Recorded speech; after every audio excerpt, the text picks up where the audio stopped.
प्रसार भारती अभिलेखागार की प्रस्तुति सदाबहार सुनहरे दौर का अनमोल खजाना।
वैश्वीकरण का प्रभाव या कुछ देशों का अंधानुकरण, कारण कुछ भी हो, अपनी खान पान की मान्यताओं को त्याग कर हम थोपी हुई मान्यताओं को स्वीकार कर रहे हैं। इसका असर पड़ रहा है हमारे स्वास्थ्य पर, ये मानना है वैज्ञानिक सुनीता नारायण का। शीतल पेय में कीटनाशकों की मिलावट के मुद्दे को प्रभावशाली ढंग से उठाने का श्रेय सुनीता नारायण को ही जाता है। आज इस दिशा में सरकार और लोग सोचने पर मजबूर हो गए हैं। अनन्या के आज के अंक में सुनीता नारायण की कहानी, उन्हीं की जुबानी। आपसे बात कर रहे हैं अमित अरोड़ा। सुनीता जी, पिछले कुछ समय से बात हो रही है कि खाने पीने की जो चीजें हैं उनमें मिलावट है, और आपकी संस्था centre for science and environment ने भी रिसर्च की, इस तरह की स्टडी निकाली जहां पर कहा गया कि जो खाद्य पदार्थ हैं उसमें कीटनाशक हो सकते हैं, अन्य पदार्थ हो सकते हैं। ऐसे में एक साधारण व्यक्ति जब मार्केट जाता है, सोचता है कि चलो मिनरल वाटर खरीद लूं, तो सवाल उठता है कि कितना साफ है वो पानी। सोचता है कि फ्रूट जूस पी लूं, तो डर लगता है कि कहीं उसमें कीटनाशक तो नहीं। सोचता है कि कुछ खा लूं, तो संदेह लगता है कि कहीं उसमें मिलावट तो नहीं। आपको क्या लगता है कि एक साधारण व्यक्ति आज एक असमंजस की स्थिति में है कि खाऊं तो क्या खाऊं, पीऊं तो क्या पीऊं? देखिए, वो तो होना ही चाहिए, क्योंकि ये सवाल है हमारे स्वास्थ्य से जुड़ा हुआ। और मैं समझती हूँ कि इस सवाल के अंदर सबसे बड़ी चीज होगी जब जो कुछ खाते हैं हम लोग, जो आज पदार्थ आज मार्केट में है, उनके साथ जो उद्योग जुड़े हुए हैं, उनके अंदर भी ऐसा डर बैठे कि आप जब वो खरीदेंगे पदार्थ, आप सोचेंगे कि क्या ये साफ है, क्या जो कंपनी ये बना के मेरे घर में, मेरे किचन में ये देगी, क्या इस कंपनी के अंदर मुझे भरोसा है कि नहीं है। और यही एक सवाल है, क्योंकि जो मैं आज समझती हूँ इस देश के अंदर हम दो रास्ते चुन सकते हैं। एक रास्ता वो होगा कि हम घर के पदार्थ खाएं, हम पुराने जो तरीके थे, जो अच्छे तरीके थे, जिसमें हम सब्जी लेके धो के, कुछ हद तक कीटनाशक हम डालते थे, मगर कम ही डालते थे क्योंकि उसका कोई उद्योग नहीं था, तो वो एक तरीका था, एक अच्छा तरीका था। अब उसके साथ एक मार्केट आ रही है। आज मार्केट आपको कह रही है कि वो मत खाइए, आप प्रोसेस्ड खाना खाइए। अब वो खाइए जो मार्केट में मिलता है, और वो ही आप सिर उठा के पी पाएंगे। आप अगर मार्केट की तरफ जाएंगे तो आपको ये भी सोचना होगा कि वो मार्केट आपको धोखा दे सकती है, और देगी, क्योंकि मार्केट बनाती है खाना अपने प्रॉफिट के लिए, मुनाफे के लिए, आपके पेट के लिए नहीं, आपके स्वास्थ्य के लिए नहीं। तो दो चीजें करनी होंगी। एक तरफ से तो सरकार को जागरूक होना पड़ेगा और उस मार्केट के ऊपर नियम बनाने होंगे कि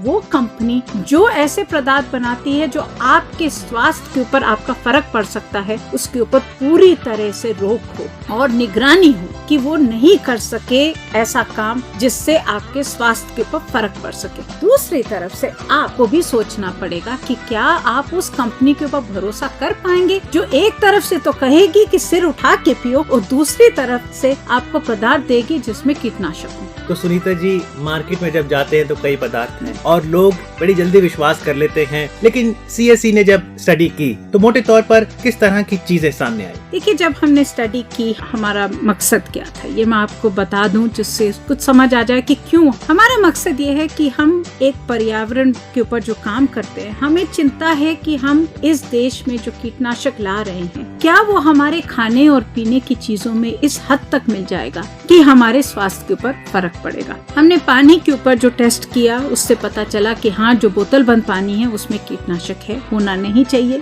जो नियम है कमजोर हैं, उनको बदलना चाहिए। जब हमने सॉफ्ट ड्रिंक के ऊपर टेस्टिंग करी, तब भी हमें उसमें कीटनाशक मिले, मगर ये पता चला कि नियम है ही नहीं जिससे आप उसके ऊपर कोई नियंत्रण रख सकें। उसके ऊपर फिर जॉइंट पार्लियामेंट्री कमेटी बैठी। मैं समझती हूँ इस देश की एक जनतंत्र बहुत अच्छा और बहुत स्ट्रॉन्ग है कि कमेटी बैठी, उसके अंदर कितनी भी बड़ी कंपनियां हो, मगर कमेटी की रिपोर्ट आई कि हाँ, हमारी रिपोर्ट सही थी, कीटनाशक हैं, उससे स्वास्थ्य के ऊपर असर पड़ सकता है। और उसके ऊपर सबसे बड़ा जो काम करना है कि इन कंपनियों के ऊपर नियम बने, जिससे जो पदार्थ वो मार्केट में फिर पिलाएं, उसके ऊपर कुछ नियंत्रण हो सके। तो आज यही सबसे बड़ा सवाल है आपके सामने और हम सबके सामने, कि मैं ये नहीं कह रही हूँ कि आप कंपनी के पदार्थ मत पीजिए, मैं ये कह रही हूँ कि जो भी कंपनी आपको आश्वासन देती है कि मेरे पदार्थ सही हैं, उसके ऊपर ऐसे नियम होने चाहिए जिससे आपको भरोसा हो कि हाँ, वो पदार्थ सही हैं।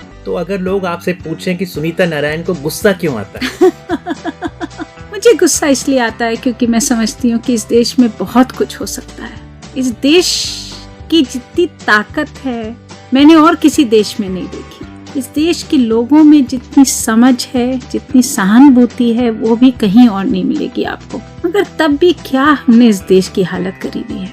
और अगर आप जाएं, आप किसी गांव में जाके देखें किस मेहनत से लोग अपना काम करते हैं, कितने कम साधनों से आज इस देश का समाज अपना काम करता है, मगर करता है। और तभी भी हमने इतना भी नहीं कर सके कि हम हर नागरिक को स्कूल दे सकें, घर दे सकें और स्वास्थ्य के साधन दे सकें। और सबसे ज्यादा मैं समझती हूँ कि सबको पानी मिल सके। और इसीलिए गुस्सा आता है कि बहुत कुछ कर सकते हैं और कर रहे नहीं हैं। आपको लगता है कि मौजूदा दौर में मानव जो है वो प्रकृति के साथ खिलवाड़ कर रहा है? बिल्कुल कर रहा है। समझना पड़ेगा कि आज जो पर्यावरण का सवाल है, वो कोई ऐसा सवाल नहीं है कि आप पहले तो विकास कर लीजिए और बहुत ही ज्यादा आप धुआं हो और उसके बाद सफाई करें उसका। पर्यावरण का सवाल जो हमारे सामने है, वो ऐसा सवाल है कि हमारे आज के जीवन से ऐसे जुड़ा हुआ सवाल है कि आप अगर पर्यावरण का विनाश करेंगे तो अपना विनाश कर रहे हैं। मैं आपको बस एक उदाहरण दूंगी, पानी का। अब पानी को लेके चलिए, आज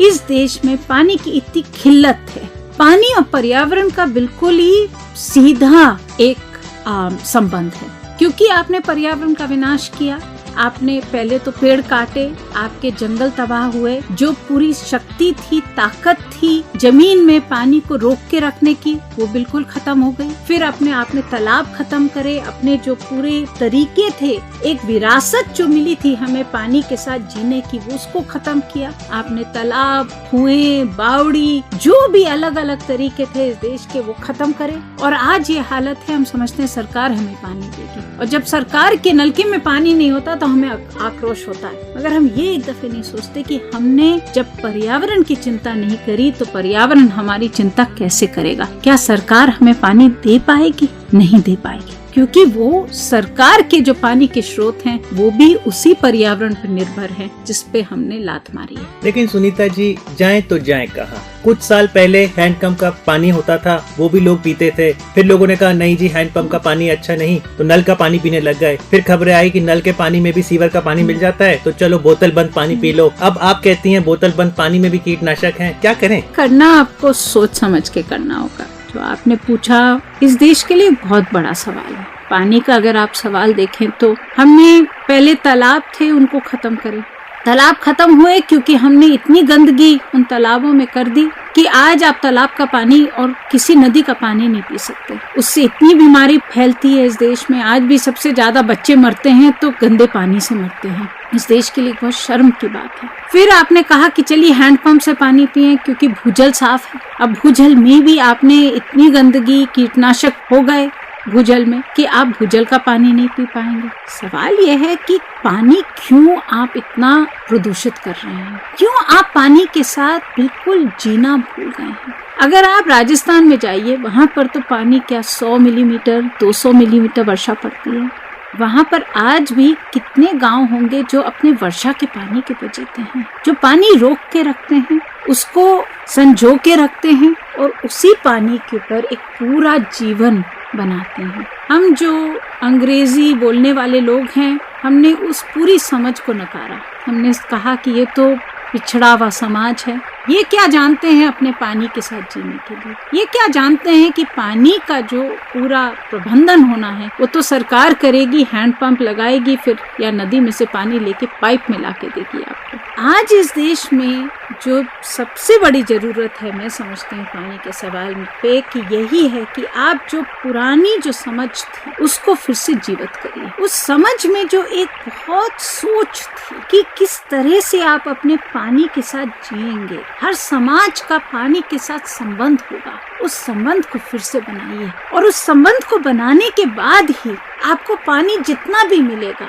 कम मिले या ज्यादा मिले, आप उसको साफ रखेंगे। आपको बोतल बंद पानी नहीं ढूंढना पड़ेगा, मगर आपको पानी मिलेगा। मगर वो जब तक आप वो सोच नहीं बदलेंगे, मैं समझती हूँ आप कितने भी बांध बना लीजिए, कितने भी टैंकर ले आइए, कितनी भी फैक्ट्री बना लीजिए, पानी की किल्लत आपको होगी। सुनीता जी, एक और मुद्दा था राष्ट्रीय पशु बाघ का, और चिंता जताई गई कि बाघ की संख्या कम हो रही है, टाइगर रिजर्व्स कम हो रहे हैं। और फिर 2005 मई महीने में जब एक टास्क फोर्स का गठन हुआ तो सरकार की ओर से आपको उस टास्क फोर्स का चेयरपर्सन बनाया गया। किस तरह का अनुभव रहा और इस टास्क फोर्स ने किस तरह की प्रगति की? देखिए, सवाल इस देश के सामने ये भी एक बहुत बड़ा सवाल है। बाघ और भी जो जीव जंतु हैं, जानवर हैं, हमारे इस देश में उनको भी जीने का हक है जितना हमें जीने का हक है। मगर ये देश के अंदर जो एक तरीका आप अपनाएंगे उनको जीवित रखने के लिए, वो क्या आप अमेरिका या ऑस्ट्रेलिया से सीख सकेंगे, जहाँ लोग कम हैं और आपके पास जमीन इतनी है कि आप बाघों के लिए अलग रख सकते हैं जमीन को। आप ये कह सकते हैं कि ये जमीन पे खाली बाघ रहेंगे। इस देश में स्थिति ये है, जो आपके जंगल के जो इलाके हैं, वहाँ पर सबसे हमारे इस देश के गरीब लोग रहते हैं। उन लोगों ने बहुत सालों बाघ के साथ जिया है। अपना एक जो रहन सहन का तरीका है, उनका भी ऐसा ही तरीका है कि उनने देखा है कि किस तरह से पर्यावरण का विनाश कम हो। पिछले 30 सालों में हमने ये स्थिति करी है कि जो स्थानीय लोग हैं उनको हमने पूरी तरह से इस काम में निकाल दिया। हमने ये समझा कि वो इस बाघ को बचाने के काम में हमारा कोई सहयोग नहीं कर सकते, उनको हटाना पड़ेगा, उनको बेघर करना पड़ेगा, उनको हमें इस इलाके से हटाना पड़ेगा जिससे हम जानवर को बचा सकें। अब उसमें इतना हमने ऐसी स्थिति बना दी है कि जो स्थानीय लोग हैं आज, वो बाघ के दुश्मन बन गए हैं। इस स्थिति में आप अपना बाघ कैसे बचाएंगे? आप कितने गन, कितने गार्ड आप कैसे तैनात करेंगे कि अपने देश में ही आपने एक जंग की स्थिति बना ली है कि जहां आप बाहर के देश के लोगों से नहीं लड़ रहे हैं, मगर अपने ही देश के सबसे गरीब लोगों के साथ आपने एक जंग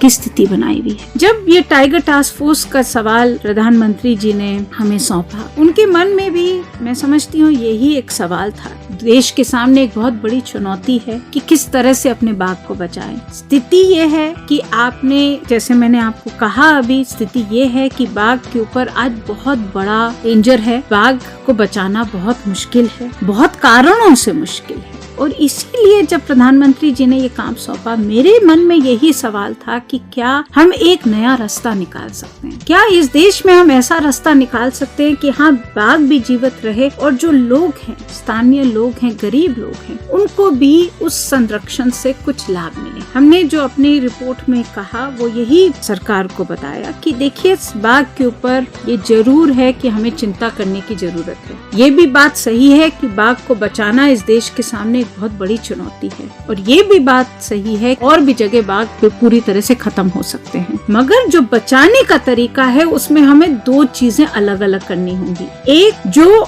हमें प्रोटेक्शन बढ़ाना है, संरक्षण बढ़ाना है, वो करना होगा। मगर हमें ये भी करना होगा कि जो स्थानीय लोग हैं, जो सबसे अच्छा संरक्षण कर सकते हैं, उनके साथ हमें काम करना पड़ेगा। कहीं डर लगता है कि कहीं मेरे खिलाफ ही कुछ ना हो जाए? देखिए, डर मुझे एक ही चीज से लगता है कि जो मैं कह रही हूँ वो सही नहीं हो, कि मैंने अपना काम ठीक तरह से नहीं किया है, जो मुझे जोड़नी है इसमें वो मैं नहीं पूरी तरह से जोड़ पाई हूँ, कि मैंने मेहनत नहीं करी है। सबसे बड़ा डर यही लगता है कि कहीं हम चूक जाएंगे क्योंकि हमने अपनी मेहनत नहीं करी। मैं और किसी से चीज से नहीं डरती। इस देश का जनतंत्र बहुत मजबूत है और मैं आपको बिल्कुल स्पष्ट कहना चाहूंगी कि मैं कोई हीरोइन नहीं हूँ, हमने कोई ज्यादा कुछ नहीं किया है। हमने एक अध्ययन किया, हाँ जरूर उस अध्ययन में 2 मल्टीनेशनल कंपनियों के ऊपर था वो अध्ययन, मगर उस अध्ययन अगर सही था तो मैं समझती हूँ देश में इतनी ताकत है कि हमें सराहेगी। अगर उस अध्ययन गलत था तो मैं समझती हूँ हमें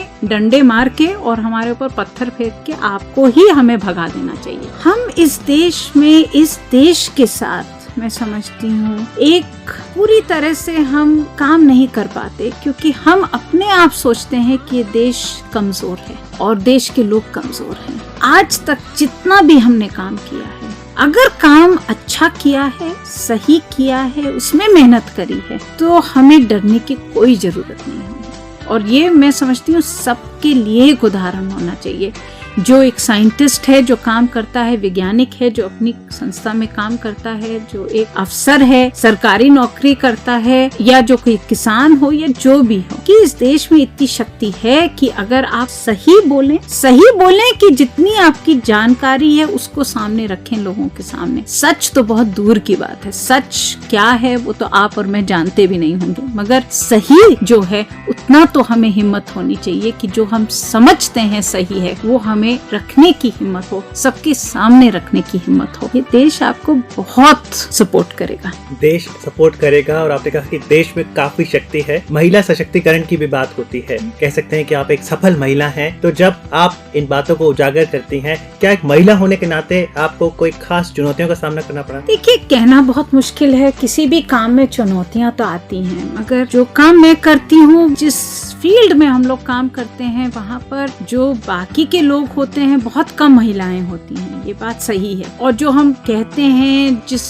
तकनीकी काम के साथ हम करते हैं उसमें हाँ जरूर महिलाएं कम होती हैं, मगर मुझे आज तक, मैं आपको सही कहूंगी कि मुझे सबसे ज्यादा जो चुनौती आई है और सबसे ज्यादा जो टक्कर मिली है वो है लोगों के एक मानसिकता से, जहाँ लोग समझने को तैयार नहीं है और जो लोग समझते हैं कि नहीं हम तो सब जानते हैं, आप हमें क्या बताएंगी। हाँ, मैं क्या बताऊंगी क्योंकि मैं महिला हूँ, क्योंकि मैं ज्यादा बूढ़ी नहीं लगती, कि क्या मैं बताऊंगी क्योंकि मैं ना समझ हूँ, वो मैं नहीं जानती। मगर हाँ, वो एक मानसिकता है जो मैं समझती हूँ इस देश के लिए बहुत खराब है, कि आप कौन होती हैं और आप क्या बता सकती हैं। हम तो वैज्ञानिक हैं, हम तो अफसर हैं, हम तो सरकारी हैं, हम तो गैर सरकारी हैं, मगर हम सब जानते हैं। ये जो जानते हैं और नहीं जानते, वो ही सबसे बड़ा मुझे लगता है हम सब के लिए एक गुस्से का सवाल होता है। चलिए, आपके बारे में आपने ये कहा इंटरव्यू के दौरान कि आपको गुस्सा भी आता है, लेकिन हम अपने श्रोताओं को बताते हैं कि आप बहुत ही सहज हैं और बहुत ही सहज तरीके से अपना पक्ष रखती हैं। ये बताइए, आप बचपन में कैसी थी? शरारती थी, निडर थी, पढ़ाई में कैसी थी? मैं हाँ, शरारती तो थी। मेरे काफी जो कजन हैं, जो भाई हैं, वो भाई थे, और मैं वैसे सबसे बड़ी हूँ, 4 बहनें हैं हम लोग, और शरारती थी जैसे सब बच्चे होते हैं। पढ़ाई भी मैं बहुत दूर भागती थी, पढ़ाई से, पढ़ने का बहुत शौक था मगर पढ़ाई का नहीं, जैसे सब होते हैं वैसे ही। और परिवार का आपको हमेशा सही सहयोग रहा? हाँ, बहुत। जब मैंने इस काम के अंदर जब अपनी पहल शुरू करी, और सवाल यही था मेरे सामने, जब मैं स्कूल में थी तो मैंने सोचा था कि मैं पर्यावरण के ऊपर काम करूंगी। स्कूल के अंदर हमने एक छोटा सा एक 5-6 लोग हम साथ भी आए थे कि पर्यावरण का काम करेंगे, और उसमें हमने दिल्ली के कुछ पेड़ कटने से बचाए थे, और भी हमने कुछ काफी हम लोग जिसमें उनका शरारत करते थे उन दिनों। फिर जब कॉलेज का सवाल आया तो मैंने यही कहा कि मैं तो पर्यावरण के अंदर काम करूंगी। ये 19 1980 की बात है, जब पर्यावरण का सवाल बहुत दूर का सवाल था, लोग इसको समझते नहीं थे। और मेरे जो परिवार वालों ने और मेरी माँ ने बहुत मेरा साथ दिया कि जो मैंने कहा कि मैं पर्यावरण पे काम करूंगी, हाँ कोई और नहीं समझता कि ये एक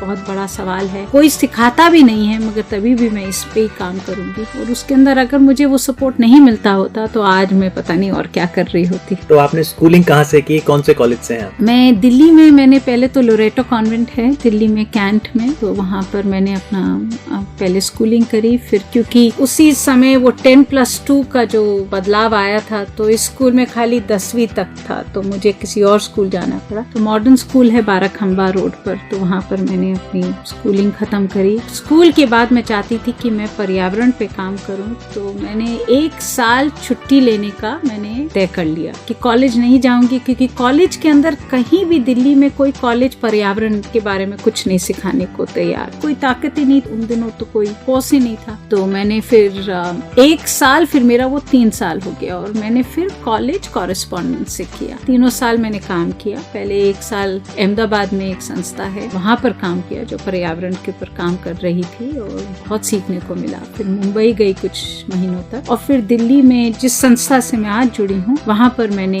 एक वॉलंटियर की तरह शुरू किया अपना काम, centre for science and environment में। वहाँ पर अनिल अग्रवाल का तो नाम आपने सुना होगा, उनके साथ मैंने काम शुरू किया। और जो भी मैं आज हूँ और जो समझ है वो वही है, अनिल के साथ जो काम किया, सीखने को मिला। बहुत मेहनत कराते थे हम सबसे, बहुत भगाते थे, बस उसी से एक ताकत मिली और एक समझ आई कि ये जो सवाल है इस देश के लिए बहुत बड़ा सवाल है, और अगर इस देश के लिए कुछ करना है तो इस सवाल से जुड़ के हम बहुत कुछ कर सकते हैं। Centre for science and environment में आप 1982 से जुड़ी, उससे पहले आप विक्रम साराभाई इंस्टीट्यूट में थी, उससे पहले आपने कुछ पब्लिकेशंस भी लिखे। वो एक्सपीरियंस कैसा रहा? वही जैसे मैंने कहा, अहमदाबाद में ही विक्रम साराभाई इंस्टीट्यूट, वहाँ पर एक जो विक्रम साराभाई के जो पुत्र हैं कार्तिकेय साराभाई, उन्होंने संस्था शुरू करी। उनका भी बहुत मन था कि पर्यावरण एक माध्यम है जिससे हम इस देश को समझ सकते हैं। कार्तिकेय के साथ काम शुरू किया, और उन दिनों काफी हद तक ये उस समय की बात है जब लोग पर्यावरण के बारे में बहुत कम जानते थे। तो उन दिनों हमने कुछ सीखने की कोशिश करी कि अहमदाबाद शहर के अंदर किस तरह से पानी का प्रबंधन होता है, किस तरह से सूएज का प्रबंधन होता है, क्या नीतियां होनी चाहिए जिससे हम जानवर को बचा सकें। फिर जब मैंने CSC के साथ जब मैंने काम शुरू किया और अनिल के साथ काम शुरू किया, तब समझ बढ़ी कि जो इस देश के सामने सवाल है वो यही है कि पर्यावरण गरीब और आम लोगों का एक पूरा सहारा है जिस पे जीवन निर्भर है, और अगर आप उस सहारे को खत्म करते हैं तो आपके यहाँ गरीबी बढ़ेगी, कम नहीं होगी। वो समय मेरे लिए एक जरूरी अच्छा समय था, क्योंकि उस समय जब जो सीखने को मिला वो आज मैं रोती हूँ कि मुझे समय नहीं मिलता सीखने के लिए। आज जब आप रोती हैं, उदास होती हैं, हाँ।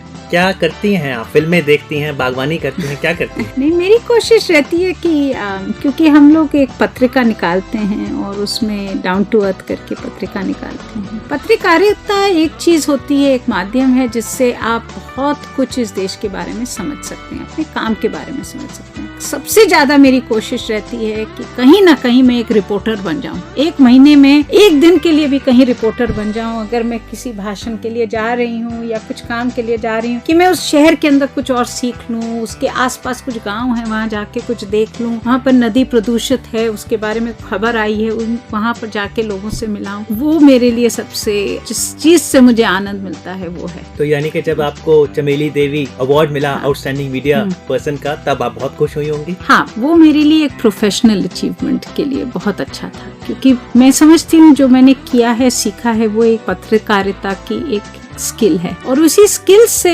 इस देश को जानने का मौका मिला है। और हाँ, जरूर आपके कलम में ताकत जब आती है, जब आपको कुछ कहने का मौका मिलता है, मगर आपको कुछ, आपके अंदर कुछ है कि आप कुछ कहना चाहते हैं, तब आपके कलम में भी ताकत आती है। और वही कलम जिसके अंदर ताकत होती है वो फिर लोगों को कुछ हद तक खिला सकती है। तो हाँ, चमेली देवी अवार्ड मेरे लिए एक बहुत सबसे बड़ा एक अवार्ड था। और अन्य अवार्ड्स की अगर बात करें तो 2005 में सरकार की ओर से आपको पद्मश्री से नवाजा गया। हाल ही में आपको स्टॉकहोम वाटर प्राइज भी मिला आपकी संस्था को। तो कितना मनोबल बढ़ता है जब पुरस्कार मिलता है? बहुत बहुत। और हर जो पुरस्कार होता है उसकी अपनी एक इम्पोर्टेंस रहती है। अगर आप पद्मश्री देखें तो पद्मश्री हमारे लिए एक बहुत बड़ी चीज थी, क्योंकि काफी हद तक हम सरकार के विरोध में रहते हैं। हमारा काम ये रहता है कि सरकार ये नहीं कर रही, सरकार ये नहीं कर रही, सरकार को ये करना चाहिए, क्यों नहीं कर रही, ये हमारा काम है। हम समझते हैं कि हम भी इस देश के लिए कुछ कर रहे हैं और तभी हम ये काम कर रहे हैं। हमारा गुस्सा सरकार से नहीं है, मगर हमारा आक्रोश है कि सरकार को, हमारी उम्मीद है कि सरकार को और कुछ करना चाहिए। जब पद्मश्री मिला तो सबसे अच्छी चीज है कि वो एक सरकार का एक तरीका होता है कहने के लिए कि हाँ, आप बाहर हैं हमारे से, आपको हमसे बहुत गुस्सा रहता है, मगर आप भी एक इस जनतंत्र का एक भाग हैं और हम आपको वैल्यू करते हैं। जब स्टॉकहोम का अवार्ड मिला तो सबसे अच्छा उसमें जो मुझे बहुत अच्छा लगा, और जब स्वीडन के जो किंग हैं उन्होंने हमें अवार्ड दिया, सबसे जो बड़ी चीज थी कि वो अवार्ड हमें इसलिए मिला क्योंकि हमने एक समझ के बारे में बात करी जो एक प्राचीन समझ थी, इस देश की समझ थी, ऐसी समझ थी जिसको लोग भूल गए हैं। सुनीता जी, 2 दशकों से भी ज्यादा आप पर्यावरण के क्षेत्र से जुड़ी हैं। आपने काफी अध्ययन किया है, कई पब्लिकेशंस लिखी हैं, पुरस्कार भी आपको मिल गए। अब आगे क्या? आगे काम और क्या, देश में बहुत काम है, काम बढ़ता ही जा रहा है। एक तरफ से आप देख रहे हैं कि आपके यहाँ गरीबी है और गरीबी बढ़ती जा रही है, दूसरी तरफ से जो विकास आप लेके आ रहे हैं उससे पर्यावरण का विनाश हो रहा है, उससे प्रदूषण बढ़ता जा रहा है। तो अगर आप मेरे को कटहरे में खड़ा करें तो मैं समझती हूँ कि हमारा 20 साल का काम कुछ उससे कोई फायदा ही नहीं हुआ। या तो हमारी अपनी ताकत कम रही है या जो हमारी समझाने की ताकत थी उसमें कमी रही है, मगर हम लोग चूक गए हैं। हमें कोई पुरस्कार नहीं मिलना चाहिए, हमें तो डांट पड़नी चाहिए कि आपने जो काम किया इतना कम क्यों किया, कि इस देश के सामने इतनी बड़ी क्यों चुनौतियां हैं कि गरीबी भी है और प्रदूषण भी है। और आप कर रही क्या थी कि यमुना भी प्रदूषित है, गंगा भी प्रदूषित है, काली भी प्रदूषित है, गोदावरी भी प्रदूषित है, हर नदियों में हमने इतना बुरी तबाही मचाई हुई है, हर शहर के अंदर आज जीना मुश्किल हो रहा है। क्या देश बना रहे हैं हम? काम बहुत है। तो सुनीता जी, अक्सर कहा जाता है शेरो शायरी के अंदाज में कि हंगामा खड़ा करना मेरा मकसद नहीं, सूरत बदलनी चाहिए। क्या लगता है आपको कब तक सूरत बदलेगी? मैं क्या बता सकूं आपको इसमें बस इतना आपको आश्वासन दे सकूंगी कि हम मेहनत करते रहेंगे, सबका साथ चाहिए और सबकी समझ अगर मिलेगी तो हाँ, जरूर इस देश की हम सूरत बदल सकेंगे। हम इस देश को बहुत सुंदर भारत देश बनाएंगे। आज विज्ञान ने हर क्षेत्र में तथ्यों के आधार पर दूध का दूध और पानी का पानी किया है। सुनीता नारायण ने भी समाज को ये संदेश देने का प्रयास किया है कि किसी भी वस्तु का बंद आंखों से उपयोग स्वास्थ्य के लिए खतरनाक हो सकता है। ये सदी तेरे नाम करते हैं, ये सफर तेरे नाम करते हैं, तुझसे फैली हर तरफ रौनक, चांद तारे प्रणाम करते हैं। कोशिशों का सफर जारी रहे, कोशिशों का सफर जारी रहे, दुआ हम सुबह शाम करते हैं, दुआ हम सुबह शाम करते हैं। अनन्या अनन्या अनन्या